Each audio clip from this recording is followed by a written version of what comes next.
to mess around with background.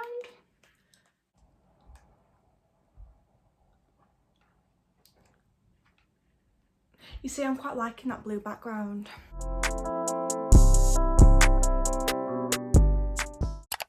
In this video, I'm going to be talking, well, I'm not going to be talking about, I'm used to saying that now, I'm going to be answering everyone's questions that they have asked me about autism and what it's like. Just questions with about autism, and yeah. Question number 1.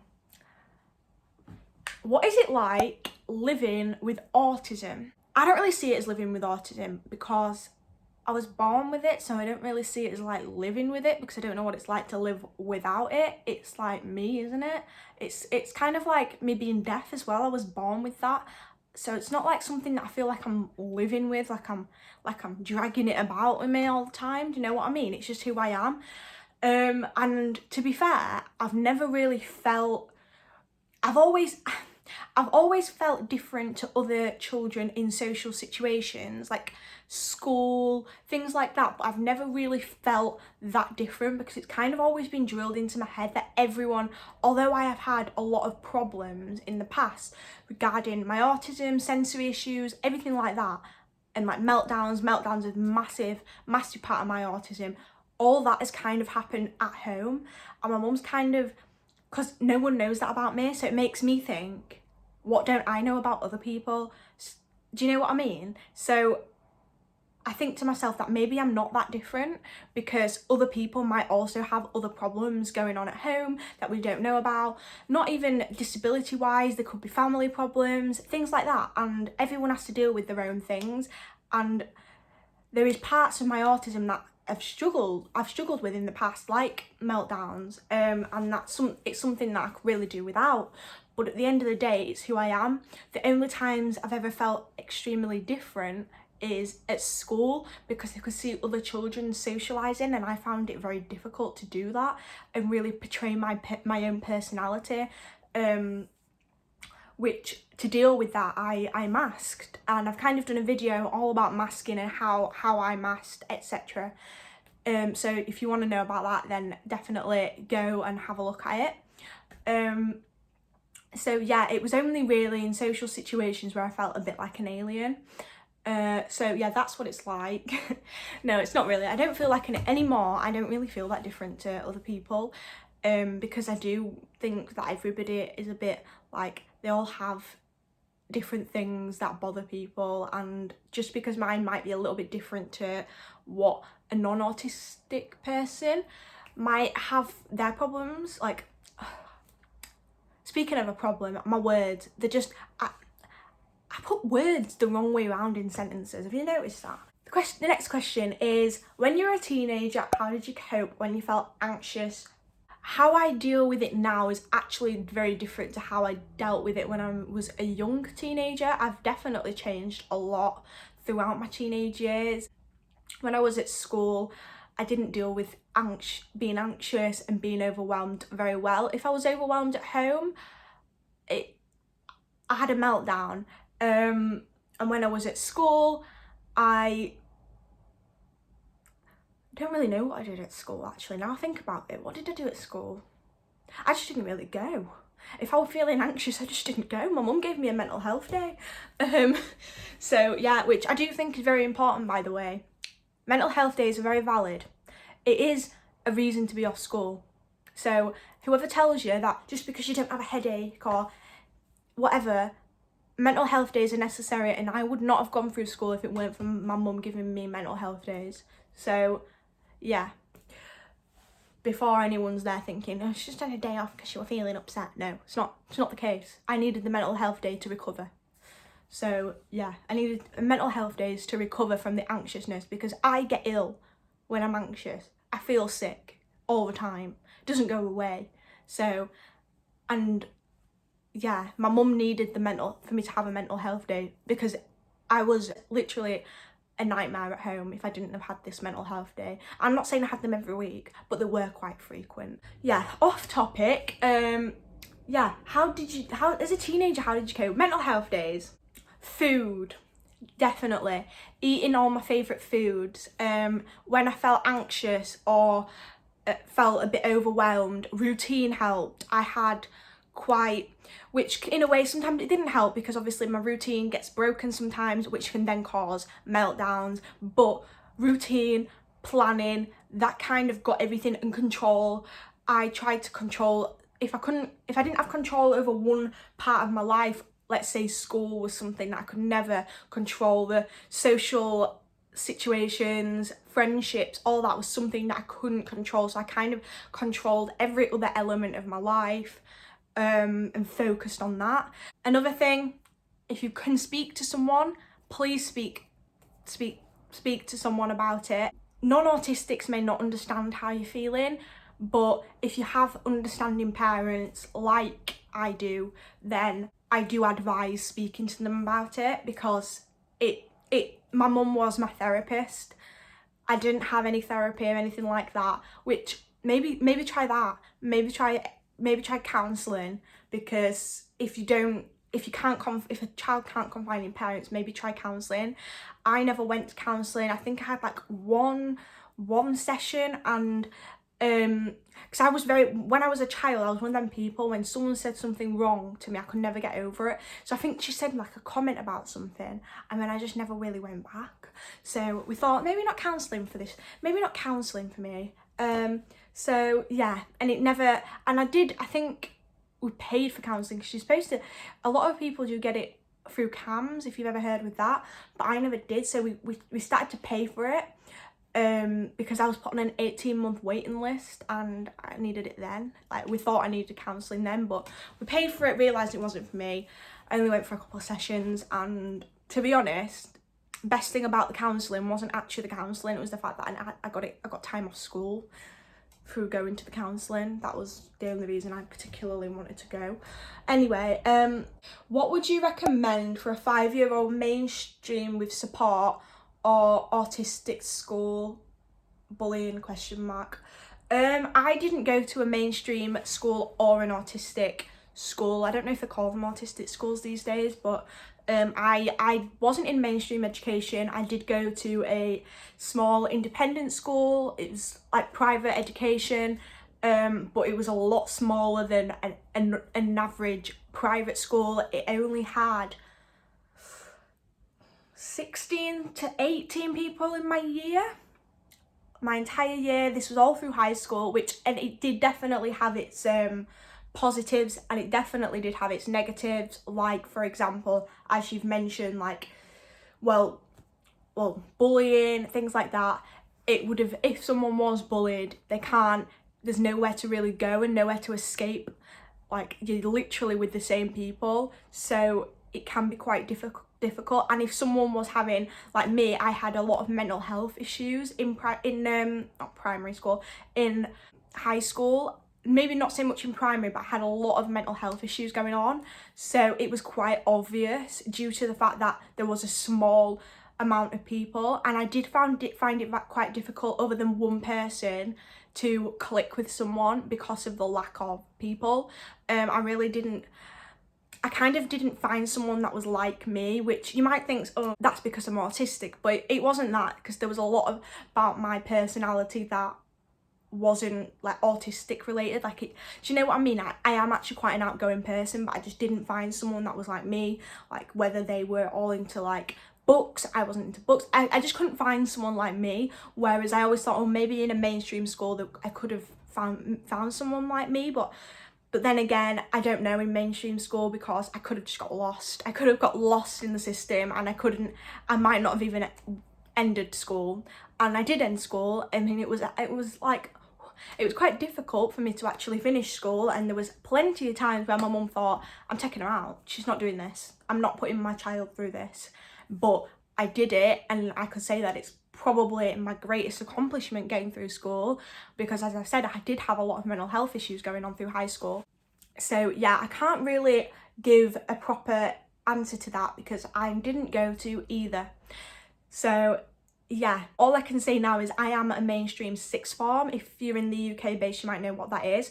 And they do have a lot bigger classes, and obviously there's about 2,000 people in there, when there was like 180 in my entire school from year from nursery up to year 11. So that's not a lot at all, and I am coping significantly better in sixth form, and they are a lot, like, I found people that like me, that I get on with. It's a lot more flexible. You're not in this like intense setting with people that you might not get on with, because that is another thing. You're in a small class and you don't get on with people, you just don't know. Yeah, it's not really answering your question, but doing the best I can. DMG for autism.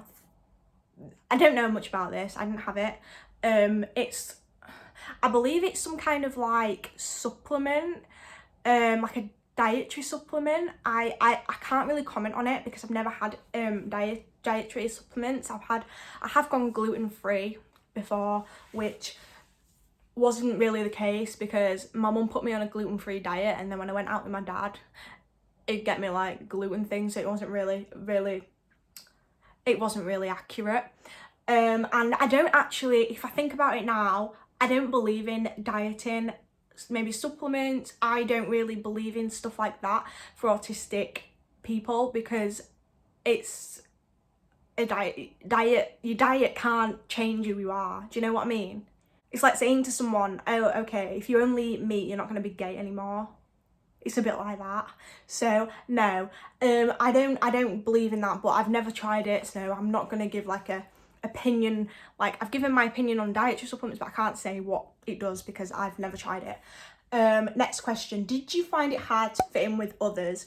I've kind of touched on this, and yes, I did, because of the fact I was in such a small school. I'm not going to say that it touched on this, and yes, I did, because of the fact I was in such a small school. I'm not going to say that it is just because of that, because I've never went to a mainstream school. I did find it difficult to fit in at primary school, but I think back to my primary school years, and I think, what a ride in the park. I found it quite difficult at the time, but I think, what was I so stressed about? I was so happy playing with sticks and talking to myself and playing with my imaginary friends, and I was just in my own world, and it were great. Why can't people just be like that? Because then I got into high school, and then I started to get embarrassed of all these things, and I wanted to fit in, and no, we don't want that. Like, if you don't fit in, you don't fit in. Like, at the end of the day, be you. And that's all I can say, because now I'm me. I'm doing a YouTube channel, and I've got friends, and it's great. So yes, I found it hard to fit in. Yes, I understand why people, including myself, wanted to fit in, because you want to have friends, but I ended up changing everything about myself to fit in at school, and it was not the best thing for me to do. That's all I can say. So yeah, all I can say is try and find people that like you for you, instead of changing your personality to fit in with other people, because they're not that great. You're better, okay? Yeah. What made you want to start a YouTube channel? Okay, so YouTube channel in general, I wanted to start because I'm in lockdown. I was not having any structure, any routine. I wasn't getting out of bed. I was literally, and it was not mentally great. So I thought, I need something to do. I need to put makeup on. I need to get ready. I need to do something. So I thought, oh, oh no, my app's going to die there. What will help that? And I thought, a YouTube channel. I'll start a YouTube channel. I didn't think anyone was even going to watch. I just thought I was going to do these videos, but then I thought, oh, I might do a video on autism. So I did, because I wanted to tell people that I was autistic, and I wanted to do it in like an informal way without actually going up to people and be like, oh, by the way, guess what, I'm autistic. I wanted to just do it on a video, because it's like, and then I thought, people like this. People like what I've got to say. So I thought I'd do some more. So that's how it went. And when I first thought of doing a YouTube channel, I never really thought about doing it about autism, but now I have, and I'm enjoying it, and it's something that I like talking about. So yeah. Anyway, what has been the hardest and greatest thing about having autism? Hardest, I'm gonna start with the hardest first. Hardest is trying to fit in school, definitely. It's definitely been trying to fit in at school, because it changed, because I tried to fit in, it made me it made me more vulnerable for other things. It made me more vulnerable for bullying because I did try and change myself. I saw myself getting more attention for this person that wasn't me, and because I've never had that attention before, I saw myself getting attention, and then I was like, I want this more, so I overdid it, and then it caused me to be bullied. So yeah, that was definitely the hardest thing, trying to fit in and trying to change everything about myself, because it just made everything worse. And I could say something else is what I did find quite difficult is the mental health issues that I think I've had because of autism, the obsessions I've got over things, and how it's controlled my life. Yeah, it has. Some of the obsessions that I've had over calories, things like that, has controlled my life, and I hate it, and I wish I just didn't care, but I do, because I have an obsession with control and calorie control and things like that. It's all I think about all the time, and it's never got dangerous or anything like that, but because I'm always thinking about it, I can see that it is just something that I hate, and I hate the meltdowns that it causes and all that, and not feeling in control. That's, yeah, always needing to be in control is another thing that I don't like. The greatest thing about having autism is knowing that you're just not basic. That's a good thing, because you got to stand out in life, because you're not going to get anywhere. You're not going to get anywhere without standing out, because what I've begun to realise in this life, everything is a competition. Everything. Job, getting exams, everything. Even though exams no, we don't need them, but everything in life is a competition. And I do think personality gets you places. You don't want to be boring. You don't want that. I'm not boring. I could say one thing about me: I ain't boring. So if you think I am boring, then, well, you don't know me very well, because I'm not. So yeah, I think that is a good thing about having autism, knowing that I'm not gonna let it ruin everything. I'm not, just because I can't do certain things that someone else can do. Like, I get stressed out over routine changes and like things like that, and change, and things that will happen in everyday life, and that will be a challenge for me. I can't not deal with change. I can deal with change. I've learned how to deal with it, but it still bothers me. But I have traits and things that other people don't have. Like, I can see things. I overanalyze things. So I've said this, I'd be a great detective, because I'm obsessed. I get obsessed with things. Have to figure things out, or it will obsess me for that whole day. So, and I overanalyze every situation before I get into it. So I'm very cautious. So there is lots of things that I like about being autistic, and there is literally about four people asking us what I like about being autistic, and that is it. So yeah, okay. So have you ever been scared of what other teens think of you? Yeah, I have. I think everybody does though. Non-autistic people are scared of what other teens think of each other. I think it is a part of growing up and being a teenager. I think it is a lot different for someone who is autistic, and I think that it is a lot more scary, and it's a lot more scary because we aren't like every other teenager. But what has made me kind of get over that is because I've realised that, like I said at the beginning of this, everyone's got their problems, and they're not likely to be judgmental because they might be dealing with problems like your own at home, because no one knew about my little life at home, that my meltdowns, my hand flapping, all that, no one knows about any of that.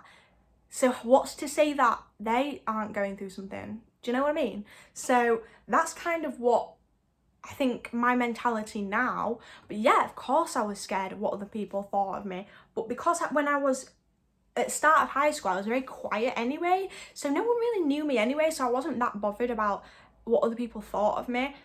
Then I realised when I started getting a bit more attention, I was like, thriving off it, and then, yeah, like I said, then that was when I started to care what people thought about me. And it was probably one of my biggest regrets, is changing my personality to fit in, or what I thought was fitting in when it really wasn't. It attracted bad attention. So yeah, I have been, but not as much anymore. I mean, I've got to say, bad comments and things do get to me. Like, I've always been conscious about the way I look and things like that. But I think everybody is, and I think I've been more scared about what people think of me, but not in an autistic way, like what everybody does, like weight, appearance, everything like that.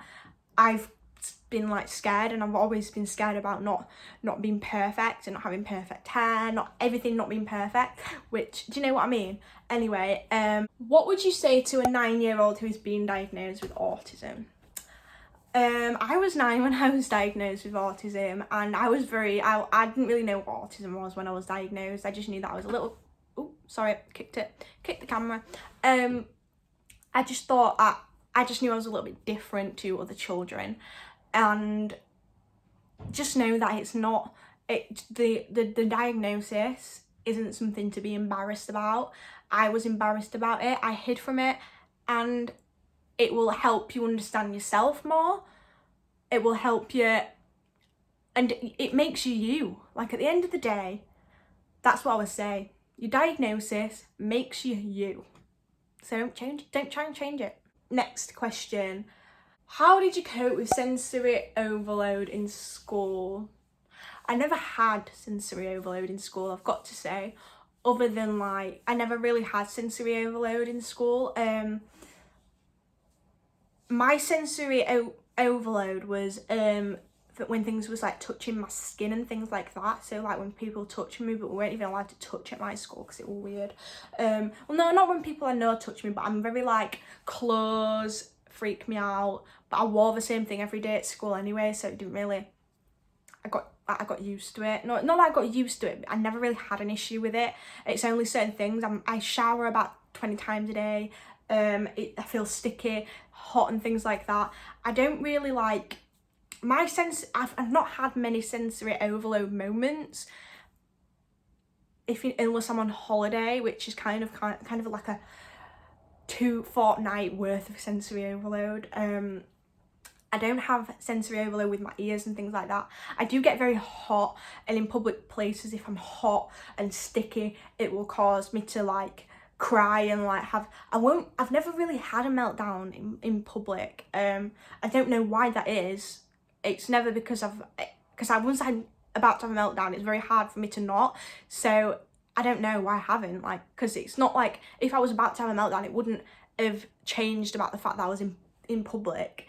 I've just not had meltdowns. I've always had them. I've had meltdowns in cars. I've had meltdowns. I've just not had them in big public places. They've never really been a problem for me. Like, I enjoy being in busy environments, and that isn't a very autistic thing to say, but I do. I enjoy being in the city. I enjoy shopping, unless it's hot and I have to go home. But other than that, because I don't deal with being hot very well, like, it's just everything annoys me when I'm hot. It's not good. It's not nice. Favourite autism books. Do you actually have a book that I've been reading, which I have mentioned before? It's not like a story, it's more of a like question and answers, a bit like this, but it's all about being autistic in girls, autism in girls. So yeah, I will link it below, and it is very good actually. I'm pretty much near the end of my reading pace is so slow. I am quite near the end, and there's also a dating book about dating someone who's autistic, which I do recommend as well if you want to read that. I'll link everything below, definitely. But I'm not really into stories. I'm into films and things like that, so I won't be recommending any stories because I don't read like in that way. Do you believe that the ASD diagnosis process is gender biased? Yes I do. It's factually biased. It is, because males are 4 times more likely to be diagnosed with autism than women. So yeah, and that might be due to masking or whatnot, but girls are often diagnosed with other things, which I have talked about, whether that be OCD. They thought I was a naughty child when I first went to get my diagnosis. They thought they were giving my mum's parenting tips and advice and books for bad parenting, and they didn't believe that I was autistic until Well, to be fair, my mum couldn't be turning around and be like, well, she's autistic, because she didn't know I was autistic. She actually thought I had OCD, which I've done a little bit of a video on that as well. So if you want to go watch that. So yeah, it is definitely bias. They typically don't like to diagnose people with autism, do they? They diagnose them with ADHD and everything else but autism, when it's quite clear when someone has all the traits of autism, they are autistic. And because there is trait overlaps, I do understand that, but obviously I've been doing a lot of research recently due to this YouTube channel, and that's what I found.